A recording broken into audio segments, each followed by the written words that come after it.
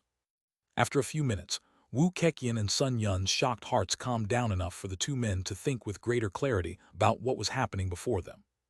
While the two were still trying to process things, Bai Zemin looked at his father for a few seconds. Bai Delan also looked at Bai Zemin, and the two of them simply nodded to each other, without saying a single word, even though they had not seen each other for almost half a month. And even though Bai Zemin had been on an extremely risky mission that could have easily taken his life, were it not for the fact that he was powerful and clever enough to bring him safely to survival. Bai Delan was a man that was built the old-fashioned way. Unlike most modern parents who pampered their children and gave them everything in their hands, from the time Bai Zemin was still small, he instructed him to earn things through hard work no matter how much it cost him. For example, the time when Bai Zemin needed money to buy a volume of a light novel, but to earn that money he had to mow the lawn in the garden. Now the situation was different. Bai Zemin wanted to become the highest existence, the supreme lord of the new China. In order to do that, he would have to work hard, and Bai Delan would silently support him from behind instead of saying words that would shake his resolve. His son had returned alive, and that was what mattered. However, Bai Zemin couldn't help but chuckle when Bai Delan acted like an old man scared to death and hugged Meng Qi tightly before circling around her body several times, as if to make sure she didn't even have a scratch on her. "Dad, I told you I'm fine." Meng Qi stomped her feet loudly and puffed out her cheeks. No, how can we be sure?" Bai Delan was not convinced. "My princess has already become a level 38 soul evolver in such a short time. You definitely must have gone through a lot of hardships. Tell me something, were you bullied by that brat? I'll kick his butt until it's red if you ask me to." Dad, Meng Qi really wanted to bury herself underground right now. Moreover, Meng Qi really wanted to point at her father and tell him that it was impossible for him to kick Bai Zemin's butt red. But she managed to restrain herself despite the urge she felt to flee the scene. She was no longer a little girl to be treated like this. She was a woman after all. Ha ha ha ha. Feng Hong laughed out loud as he watched the father and daughter exchange. He couldn't help but step forward and join the conversation. "Brother Delan, your two children are truly amazing. This girl was the key to why we were able to get so many good stuff this time, and your son is the main reason why we are still alive despite the hardships experienced." Subconsciously, Feng Hong began to treat Bai Delan with greater respect, not only for Bai Zemin, but also for Meng Qi. While the actual level and strength of Meng Qi were nothing in the eyes of a powerhouse like Feng Hong, the true value of Meng Qi was immeasurable, and when she managed to gain greater knowledge by studying runes and magic circles, her power would be one to be feared and taken into account. Bai Delan looked at Feng Hong with surprise. In the past, although Feng Hong always nodded politely toward him, this was the first time he had taken the initiative to talk to him. Bai Delan could feel that the power of the current Feng Hong somehow did not seem to be below Wu Keqian at all. It seems that this son of mine managed to break through the barriers that had been erected with the appearance of the four guilds. Bai Delan looked at Bai Zemin out of the corner of his eye and couldn't help but feel even prouder. "Brother Hong, would you mind telling me the story of what happened this time?" Feng Hong sighed and nodded. "Brother, you'd better prepare your heart for what you're about to hear." The two men began to chat casually as if they had been friends for several years. Feng Tianwu and Meng Qi watched the scene with complicated eyes. Somehow, neither of them expected something like this. Meanwhile, Bai Zemin approached Evangeline and said with a faint smile on his face, "Evangeline, thank you for everything." "Not at all," Evangeline replied absent-mindedly, as she looked at the surroundings with strange flashes of light occasionally shining in her beautiful emerald eyes. Bai Zemin looked at her silently for a moment, but it wasn't hard for him to figure out what the beautiful mixed-blood woman in front of him was thinking. "Do you feel uncomfortable with the fact that so many people have managed to break through first before you?"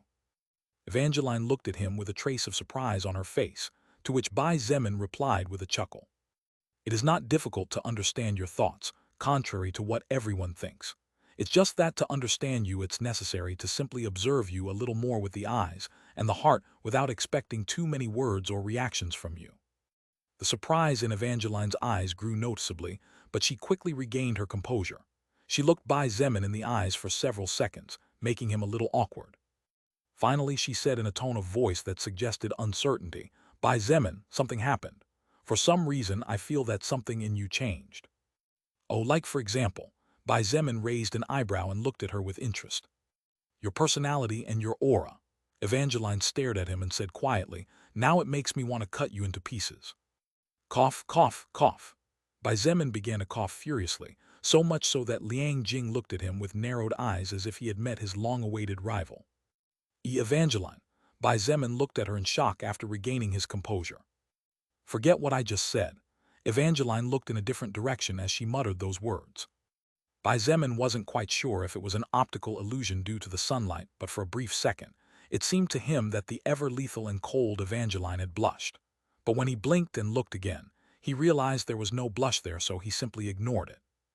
Bai Zemin coughed once to clear his throat before saying in a firm voice, "Be that as it may. Evangeline, with your talent and the endless amount of effort you put into raising your level by hunting high-level beasts, I'm sure you don't need to worry about falling behind." He had seen how Evangeline at night would mysteriously disappear, and once, out of curiosity, he quietly followed her from a distance. He was surprised to discover that in reality, Evangeline only slept 2–3 hours a day, and the rest of her time was spent caring for orphaned children who had lost their homes or families, training with soul evolvers from whom she could learn a thing or two, or leveling up. Therefore, Bai Zemin had no doubt that with time and effort, Evangeline would come back stronger than ever.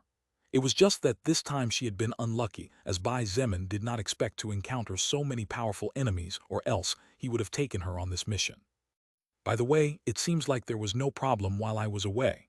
Bai Zemin asked, a little surprised, and as he said those words looked at Sun Yun. Both Sun Yun and Wu Keqian were talking to Sun Ling and Wu Yijun. The two uncle-father was clearly relieved to see two of their loved ones return safely. In fact, there were no problems. Evangeline nodded as she looked at Sun Yun casually. "No one tried to hurt your family at any time, and even though there were several people occasionally watching your parents' house, no one really did anything bad." This came as a surprise to Bai Zemin. Before he left, he somehow expected Sun Yun or Sun Jai to order some kind of murder in a form of revenge. It happened often in light novels after all. "Well, whatever it is, it's a good thing nothing bad happened," Bai Zemin nodded. Part of the reason why he was treating Sun Yun respectfully, aside from the fact that he was Wu Yijun's maternal uncle and Sun Ling's brother who had been good to him, the other part of the reason was that Sun Yun hadn't tried to touch his family. He hoped that everything would go well since he did not want to have to clash with Wu Yijun's family as far as possible. Since Sun Yun had moved on and Sun Jai was silent, or perhaps his father was holding him back, then Bai Zemin did not have to have a hard time.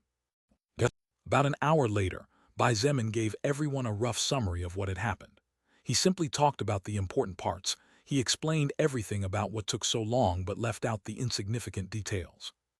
Bai Delan was a little better since Feng Hong had told him some things earlier. But it took Wu Keqian and Sun Yun more than 10 minutes to come out of the state of shock they fell into after hearing the whole story from Bai Zemin.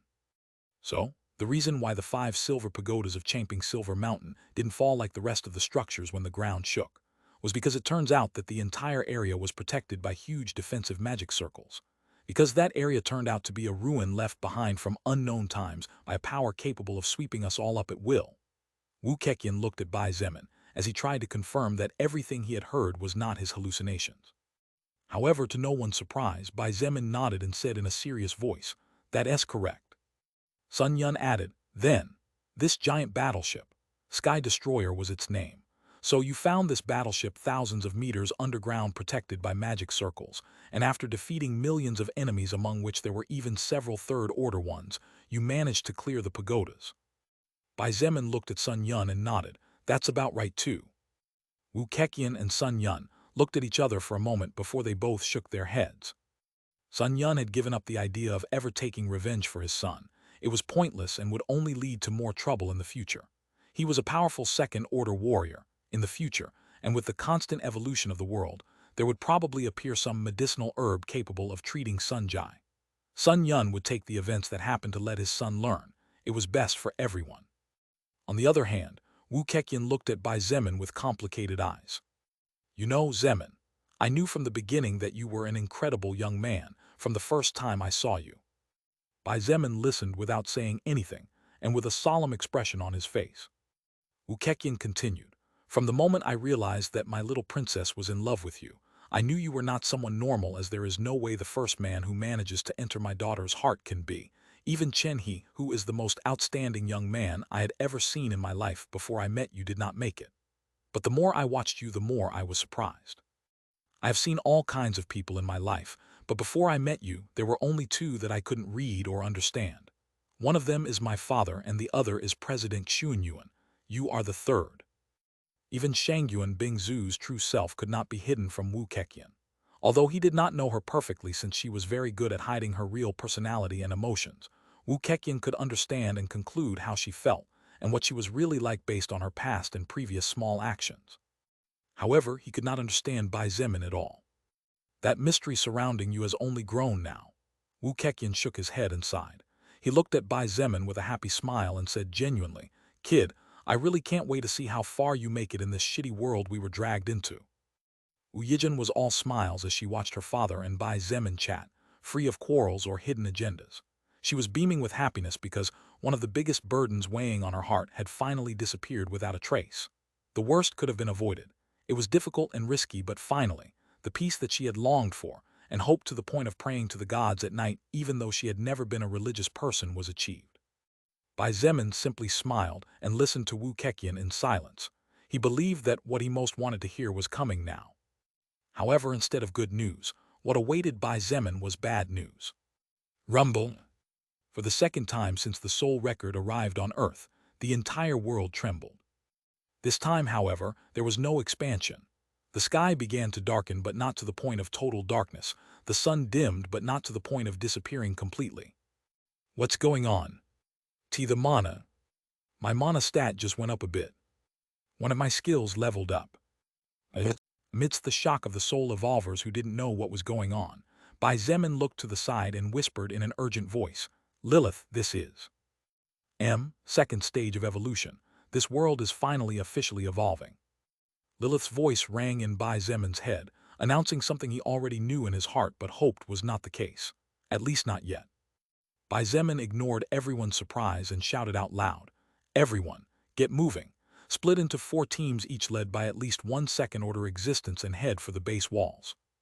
Bai Zemin's words were met by a fierce flash of lightning that lit up the near-night sky. The explosion was so powerful that it seemed as if the end of the world was approaching. And just like that, the Earth became even more dangerous than it already was. Chapter 711, Race Against the Clock. "Uncle Wu, give the order to mobilize the soul evolvers and soldiers. Have the combat helicopters go 10 kilometers ahead in the 8 main directions and make constant reports of the situation on the ground. Bai Zemin shouted as he ran towards the magic circle that would teleport him inside the battleship. I understood. Wu Keqian nodded immediately and without hesitation upon receiving Bai Zemin's order, not realizing that he sped up the process of passing the command even more. Your subclass Marquis has been revoiced and removed from your records.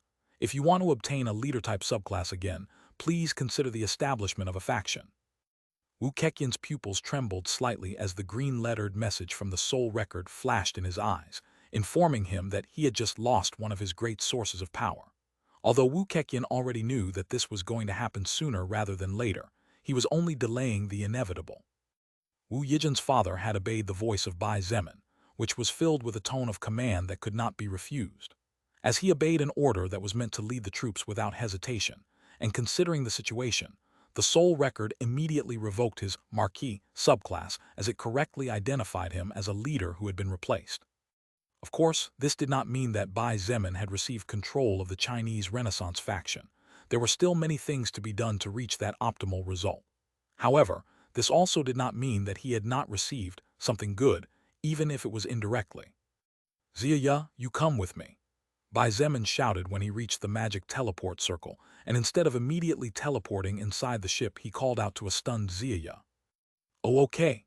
Ziya quickly nodded, partially snapping out of the daze she had fallen into after the soul record announced to her that her subclass loyal follower, and one of the sources of her power had been deleted and removed from her records.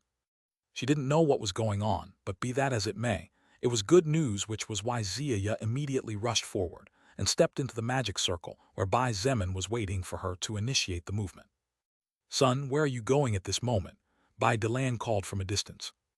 Lightning began to thunder louder and louder in the increasingly dark sky, acting as a source of light even brighter than the sun itself. The entire base was in chaos, terrified survivors hid in their homes, while others simply lost their heads and began to cause mayhem. Amidst so much noise and mess, even the strongest soul evolvers had to shout for their voices to reach each other. Father, I need to go and back up my team members that are up north. I'll take Mother with me just in case. Bai Zemin shouted in response. His transcendent faction, the people most loyal to him, and with whom he had been fighting shoulder to shoulder since the beginning of the apocalypse, were practically given over to death in the midst of the chaos that was about to break loose. Among all of them, perhaps only Fu Zufeng and Nangong Yi had the ability to face an initial second-order existence each. Bai Zemin needed to hurry and return to support them, or else they would definitely be wiped out when the mana of the world empowered all living beings. Among them, of course, mutant beasts and zombies. All right, be careful, Bai Delan replied loudly without hesitation. It was better for his son to take Yilinger with him, because although she had Shen Mei and the green defender ring that could summon the spirit of a second-order defender tree, Yilinger was only a level 17 soul evolver, too low to even react against the attack of an agility-type beast, for example. Bai Zemin looked at Shangyuan Bingzu, but instead of shouting some kind of instruction, he simply had to look at her for a brief moment before she understood his intention. Don't worry, you go and take care of business in the north. Leave this side to me and the rest, she yelled. Her silver-white hair was currently a mess in the midst of the strong winds blowing in all directions, but her beautiful blue eyes were as bright and steady as ever. I will return as promptly as possible, Bai Zemin bellowed, finally activating the magic circle and disappearing in a flash of white light together with Ziya. After getting into the battleship, Bai Zemin disassociated himself from anything to do with the Chinese Renaissance faction. He had another mission now, and Shangyuan Bingzu could take over this place until he secured the lives of the rest of his subordinates waiting for him. As Bai Zemin and Ziya ran towards the command room, the ring with golden runes on his right hand began to release intermittent glows constantly, a result of the orders Bai Zemin was giving. The engines powered up, and the Sky Destroyer slowly began to build altitude as it turned in a northerly direction. Leader, are we going to pick up the initial members of your original faction? Ziya asked as she followed a few steps behind him. No, we're going to help defend the base in the process of construction, Bai Zemin replied in a serious voice. Humanity could not be in a single base. Several needed to be built to function as military and logistical support centers. He continued, Ziya, when we get there and depending on the situation, I will count on you to activate Wolfpack. The skill Wolfpack could link Bai Zemin's subordinates with his records in a partial way such that unclassified existences could easily face first-order existences, and first-order existences above level 40 could fight against normal initial second-order existences without overwhelming stats such as the red-colored weaver ants. Zia was going to be crucial in case any fighting broke out, and Bai Zemin brought her with him because her importance might even be greater than his in several aspects when it came to group warfare. Zia said nothing. She simply followed Bai Zemin silently. She had been observing him for all these days and came to understand better what kind of person the young leader was who, in the near future, would have control over more than 300,000 lives was. Bai Zemin was very friendly, and even kind as long as his subordinates obeyed his orders when it was time to obey. He hated disobedience and detested lack of discipline. Zia believed that as long as she avoided those two conditions, everything would be fine for her.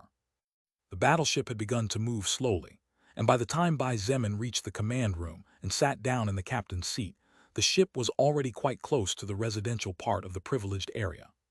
The walls in the command room had become giant screens, showing Bai Zemin and Zia the current situation outside. The only word that could describe what they were seeing was disaster. Military vehicles and modified vehicles were speeding through the streets, soldiers yelling at residents to stay in their homes, residents standing in a daze looking up at the sky as the giant ship advanced over their heads, survivors crying, and more. However, the biggest turmoil was beyond the privileged area. It was at the base where the normal survivors were. Survivors running all over the place. Police officers and low-level soul evolvers that couldn't join one of the 4 official guilds trying to quell all kinds of possible trouble rising up. Lunatics that in the midst of the chaos took the opportunity to run out of their homes with torches and set fire to many establishments. And there were definitely a lot of worse things going on that couldn't be appreciated from the sky. We humans are truly a despicable race. Zombies, beasts, weaver ants, and even the marine race. They all join together to fight a common enemy when the situation calls for it, but we fight internally even when death is knocking on our doors. Bai Zemin spoke his thoughts aloud as his indifferent eyes scanned the situation below. Zia was standing to his left. Her expression was complicated as she listened to the words Bai Zemin uttered. She would be 30 next year, and this was the first time in her life that she had seen a young man 10 years younger than her rationalize in such a way. Even she who had seen a bit of everything after the apocalypse, Zia could not help but wonder what kind of things the young man sitting on the leather seat beside her had seen to turn his heart this cold. Kang Jun, standing at the right side of Bai Zemin, listened to his words in silence. The large black cloak covered the entirety of his figure, including his eyes, so it was hard to tell what the great third-order apocalyptic ant was thinking. "I'll be right back," Bai Zemin said, and immediately after he disappeared from his position, leaving only Zia somewhat uncomfortable with the giant ant. He appeared directly in the teleportation room, and a moment later was teleported to the outside of the flying warship.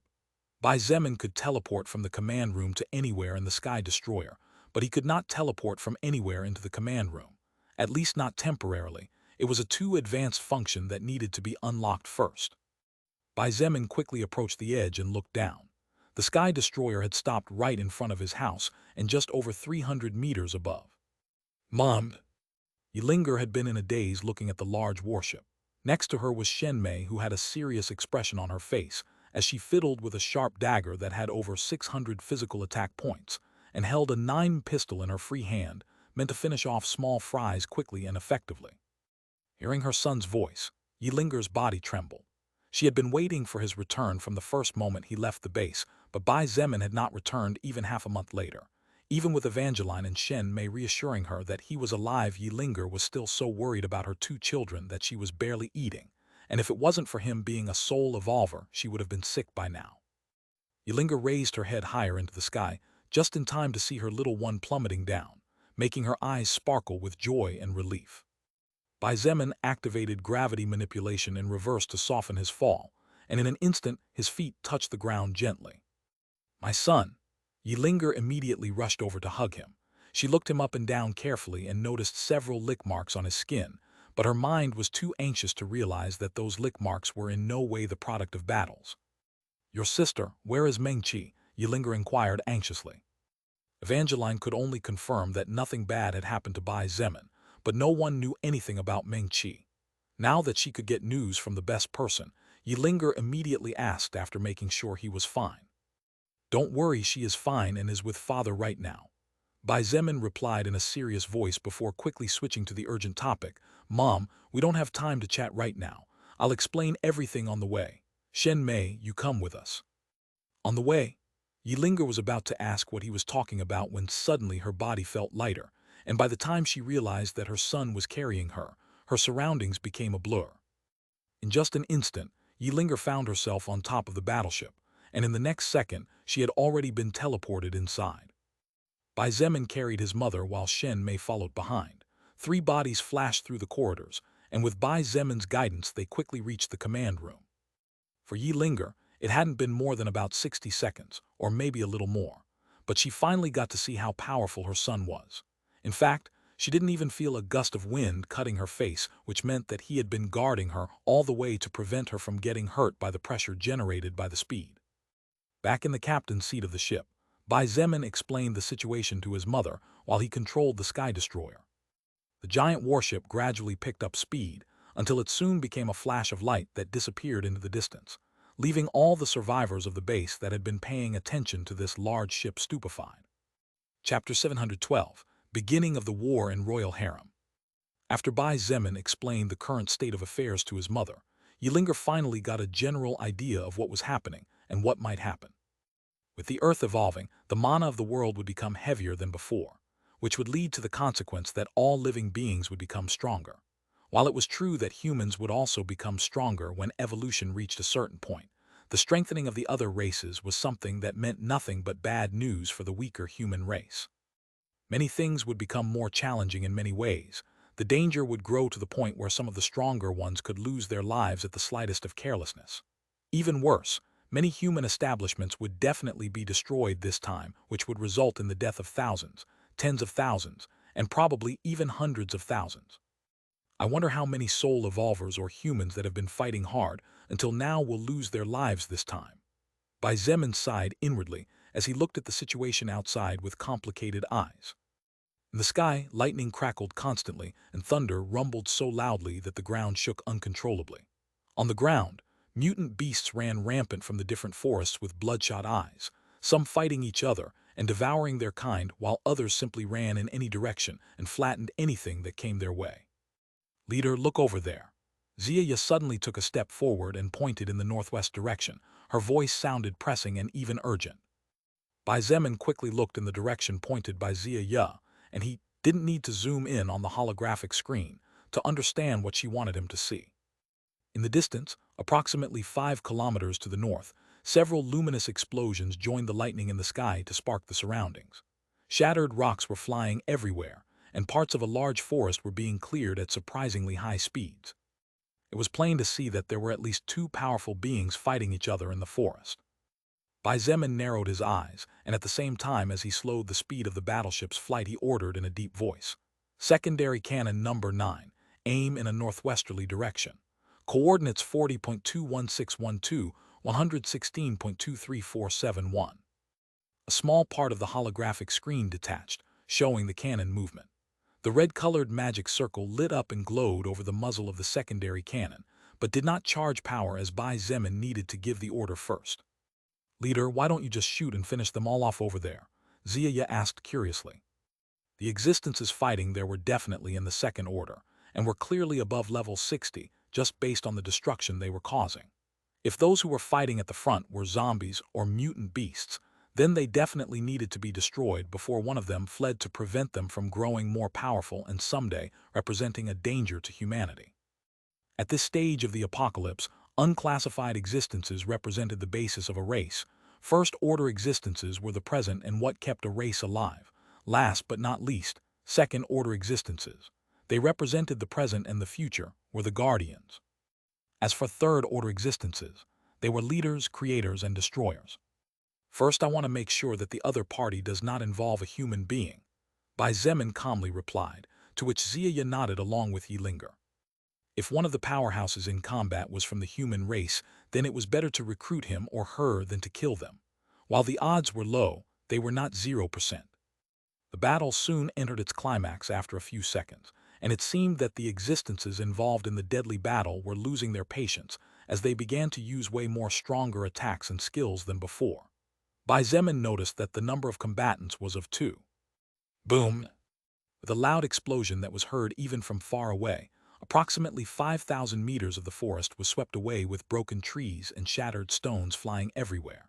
In the middle of a crater over 500 meters in diameter, a brown bear with red claws was ferociously hacking at the flesh of what appeared to be a bull whose skin was silver, and its horns shone like gold. Looks like there was no need to overthink it after all. Bai Zemin muttered before quietly ordering, "Secondary cannon number 9, firepower level high, fire when the charge is ready." On the separate small holographic screen, the crimson-colored magic circle began to light up, and its glow soon covered the entire cannon body. Under Yi Linger's wide-open eyes, a large beam of bright red light shot out with a noisy bang. Everyone watched as the beam of bright light grew in size, in a second breaking beyond the line of sight of the group inside the battleship, and disappearing into the horizon, heading northwest directly into the ground. Immediately after, the red light disappeared for a brief moment, and during that brief moment, the sound of explosions coming from the distant battlefield ceased completely. However, the silence did not last long as the terrifying power of the secondary energy cannon immediately followed. Boom! A huge red sphere rose approximately 50 meters, illuminating the surroundings with its crimson glow. The power of the laser beam had been so strong that the slashing wind exploded everywhere, wiping out a great part of the forest instantly. Although the destructive power could not compare at all to that which would be caused by the shockwave of a nuke explosion, its terror had made Yi Linger's legs feel weak, and if not for Shen Mei's help, she might have fallen to the ground as she stared at the holographic screen with lingering fear. Such a terrifying power.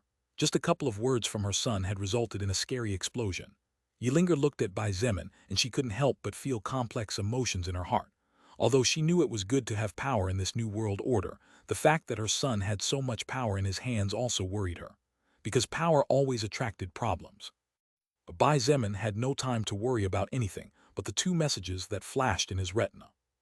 You have received the soul power of Second Order Galactic Bull Level 63. You have received the soul power of Second Order Abyssal Claw Bear Level 65.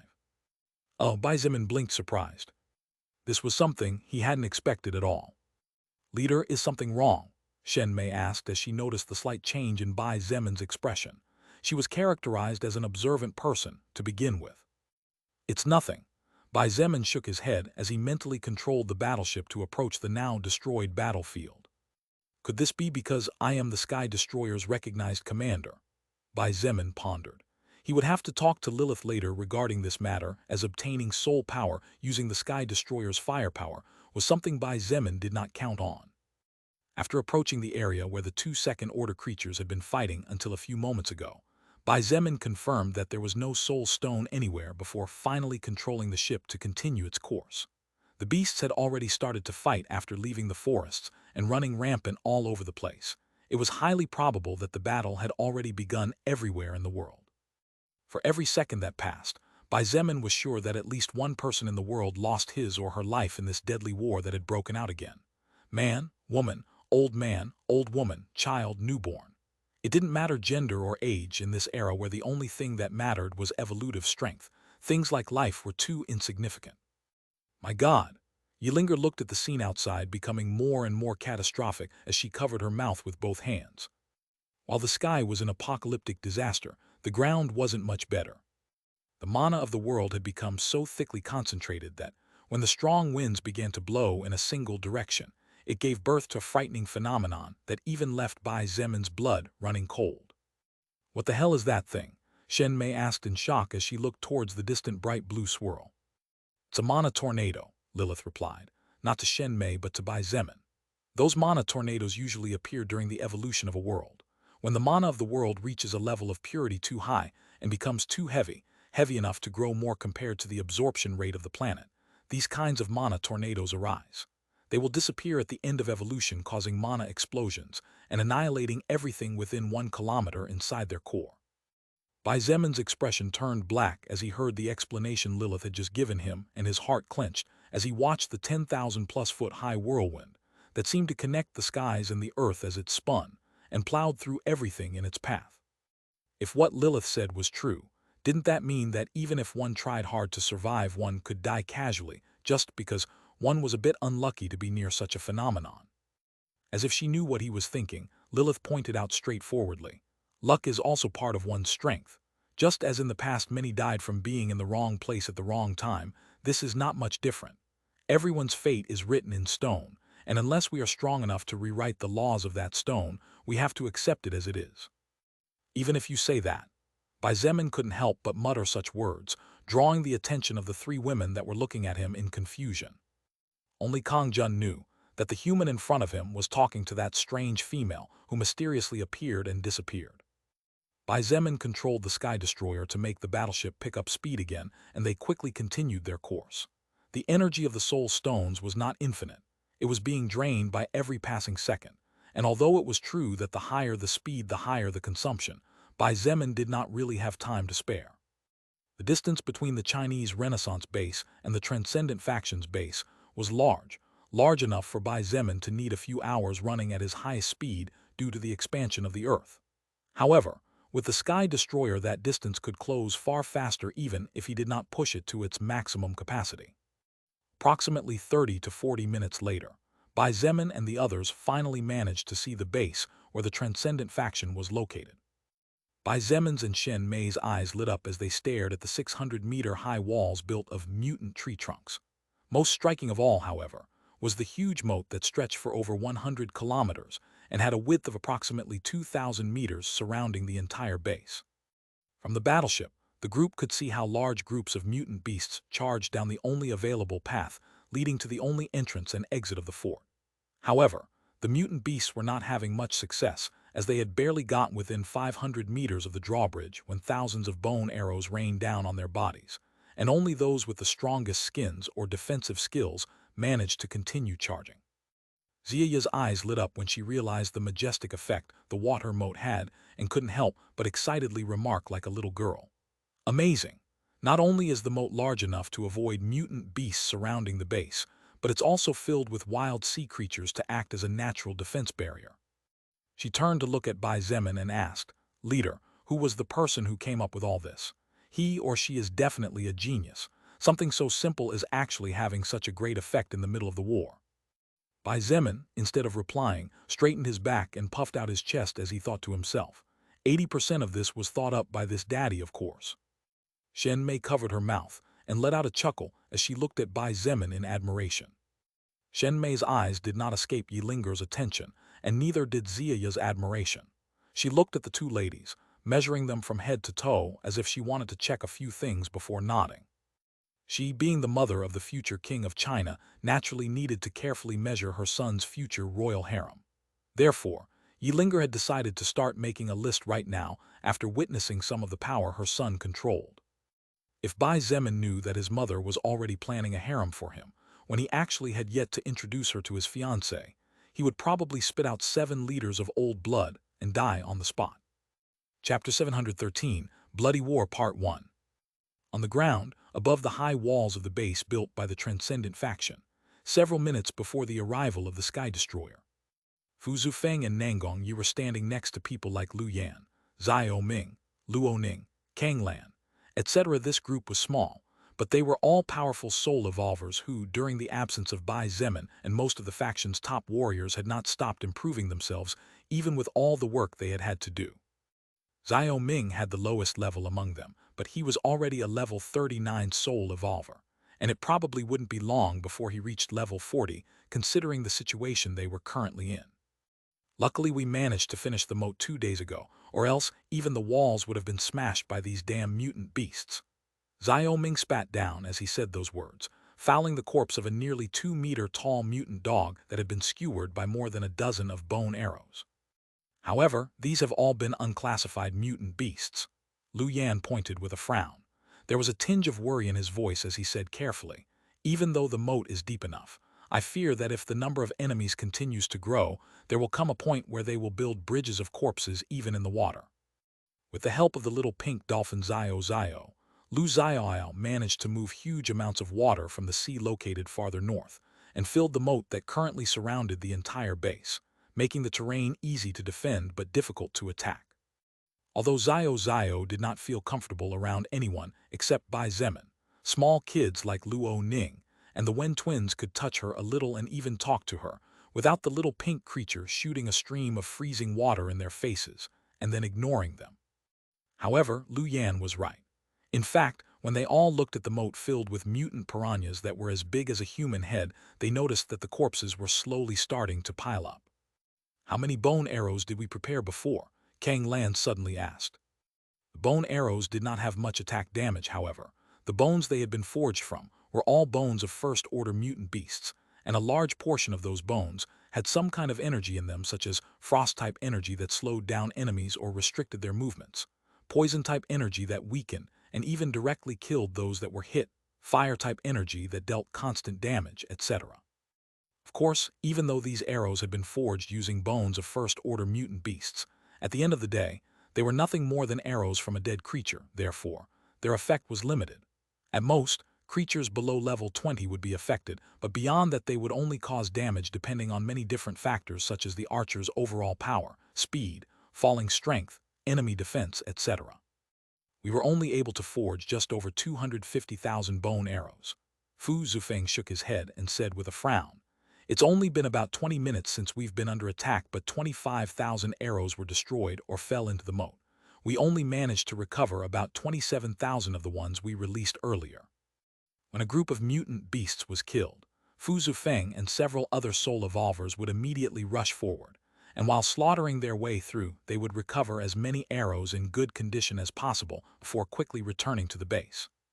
"At this rate, we won't even last one day," Nangongyi pointed out the obvious. "Uncle Nangongyi, why don't we use bullets?" Luo Ning asked while biting a fingernail and trying to think of a solution. Everyone's expression became a little uncomfortable upon hearing Luo Ning's question. Actually, it had been a while since Bai Zemin had opened the arsenal Wu Yijin had pointed out, and although he had managed to find ammunition from the different settlements he conquered, the number of armed soldiers and weapons also grew. Therefore, the spend had still been too high. "That's because we have too few bullets." Kang Lan answered Luo Ning's question indifferently as she used her dark eyes to observe the surroundings. "Besides, normal firearms don't have that much effect on mutant beasts above level 15 unless hundreds of shots are used." "Yeah, and what about the second order?" The words Luo Ning was about to say were cut short when Fu Zufeng shouted out loud as he pointed towards the back of the group of mutant beasts trying to cross the only available landline. Everyone's face changed abruptly when they saw a mutant cat with emerald green eyes leaping hundreds of meters in an instant and quickly approaching the base walls. Kang Lan's expression was serious, but her eyes were relatively calm. She pointed forward, and while clenching a purple-colored first-order soul stone, activated one of her skills. Sleep paralysis. A large purple-colored magic circle appeared in front of Kang Lan, and at the same time as the magic circle lit up, the power of the first-order soul stone in her left hand, which was a soul stone with poison-like energy, was quickly absorbed by the magic circle. The mutant cat that was clearly an agility-type second-order beast was rapidly approaching, and in a maximum of 5 seconds would close the distance enough to jump over the walls. However, because it could only charge in a straight line, the beast had no choice but to continue advancing toward the purple mist flying in its direction. The beast was so fast that the gusts of sharp wind blew aside a big part of the purple mist, but it was not enough to blow it all away. As its body moved into the purple mist, the intelligent creature suppressed its breath, and a glint of disdain flashed in its eyes. Seeing this, however, Kang Lan's lips curved slightly as she said to Lu Yan, "Lu Yan, it's your turn. War tanks number 1 to number 3, open fire with the mutant cat as the main focus."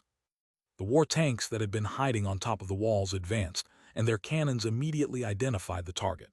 The mutant cat still had that confident expression on its face, but the creature had stopped its movements almost completely, slashing the air with its claws and tearing apart the mutant beasts that passed by it. Boom, boom, boom. The 125 cannons boomed, and the 3 Type 99 tanks fired almost at the same time. However, only a second or two had passed before another short burst of 3 shots echoed across the battlefield. The area around the second-order mutant cat was filled with flying dust, and a dense cloud covered the surrounding area. The mutant beasts in the area were turned into a pile of minced meat. Broken limbs and pieces of bones flew everywhere, and the piranhas closest to the earth road immediately feasted on the bodies that fell near them, devouring them in mere moments. "Did it die?" Luo Ning asked quietly and with some fear in her eyes. She was fully aware of the terror of the second-order beasts. Even now that she was level 44, she couldn't fight one of those monsters, and many older brothers and sisters had died facing them. "It did," Kang Lan nodded confidently, her pupils faintly reflecting various green characters. She had obtained a small portion of the second-order mutant cat's soul power from being part of the previous raid. As for the rest of the soul power, most of it was definitely wasted. Fu Zufeng jumped off the wall upon hearing Kang Lan's confirmation. Several mutant beasts came across his path towards the place where the mutant cat was killed, but were cut down by either his light sword or his dagger. He entered the dust cloud and picked up a skill scroll before returning to the wall, walking along the walls and occupying his previous position again in an instant. He passed the scroll to Kang Lang and she read the records of the skill called Wind Edge. She shook her head and asked, "Do any of you want it?" They all looked at the skill, but none of them wanted the scroll. Even though it was a first-order skill, they all had their own paths and were following Bai Zemin's advice, which was to choose and learn skills that suited their fighting styles or complemented their current skills. This would boost the power of all of them a great notch in the future. Time passed amidst terrifying roars, explosions resulting from some clash between mutant beasts or between mutant beasts and soul evolvers. Bone arrows continued to rain down from the top of the great wall of mana-filled trunks. In just an hour of combat, the human group had been forced to go out and fight the mutant beasts several times, while the logistics team prepared by Lu Xiaoyao tried to clear the surroundings. The number of mutant beasts that had been killed had reached such a high point that even with the elevated bridge raised, the creatures were using the corpses of their kind to jump up and hit the wall. Fu Zufeng was in the middle of a whirlwind of flashing blades with lightning sparking around him. He was like a meat grinder, and for every second that passed, there were at least 100 mutant beasts falling to the ground with their bodies full of deep cuts. The unclassified beasts were being slaughtered at the speed of light, and their advance was halted for a brief moment. Next to Fu Zufeng, Nangongyi had already activated his second-order dragon transformation skill and was currently facing more than a dozen first-order mutant beasts by himself. Although he took several hits, the golden scales covering his body were so tough that he didn't even have a scratch on his skin. His fists were so heavy that a single blow was enough to kill one of his enemies, and his tail fierce enough to cut them in two. It was only thanks to the two of them that the other soul evolvers of the Blood Spear Legion were able to retreat after fighting enemies at a proportion of about 120 each. Although Bai Zemin was not present, he had left Kang Lan temporarily in charge of the Blood Spear Legion. The members of the Blood Spear Legion numbered around 4,000 at this point, but in reality, 50% of them were still growing. However, that remaining 50% were powerful warriors with especially pure soul power that were nurtured under Bai Zemin's guidance. In fact, more than half of them had been survivors on the verge of starving to death, but thanks to Bai Zemin were now respected by everyone. Each and every one of them was loyal to Bai Zemin, some more than others, but there was definitely not one of them who was not willing to sacrifice a part of their body for his cause. After all, they all knew in their hearts that the position they were in, the power they had, the bed they slept in, their families, all had been obtained or regained through that young man whom they all awaited his return. "You two, return to the wall quickly." Kang Lan's voice rang out from the distance, followed by the sound of the drawbridge falling heavily to the ground. Fu Zufeng and Nangongyi looked back over their shoulder, and the two men were startled when they saw the Transcendent Faction's metal fleet moving forward. Modified buses, bulldozers, modified cargo trucks. Over 40 heavy vehicles were being led by 6 war tanks and approximately 20 IFVs with the Kings of the Earth at the front. "Shit, Nangongyi, you go first," Fu Zufeng bellowed as the engines of the metal beasts began to sound. Oh, Nangongyi didn't plant himself on ceremony. He brandished his claws and ripped apart as many nearby enemies as possible before slamming his tail hard into the ground and stomping down, turning into a cannonball that soared hundreds of meters in a matter of seconds. Fu Zufeng continued to slaughter for a few more seconds before the war tanks and IFVs began to open fire with their machine guns. Fu Zufeng turned into a gust of wind, sneaking between the military vehicles and running over the walls before stopping right next to Kang Lan. "Ah, elder brother Fu Zufeng, your armor was damaged." Luo Ning pointed with wide eyes as she looked at the large cut on the abdominal area of the leather armor. "Ah, it's nothing, don't worry little Ning."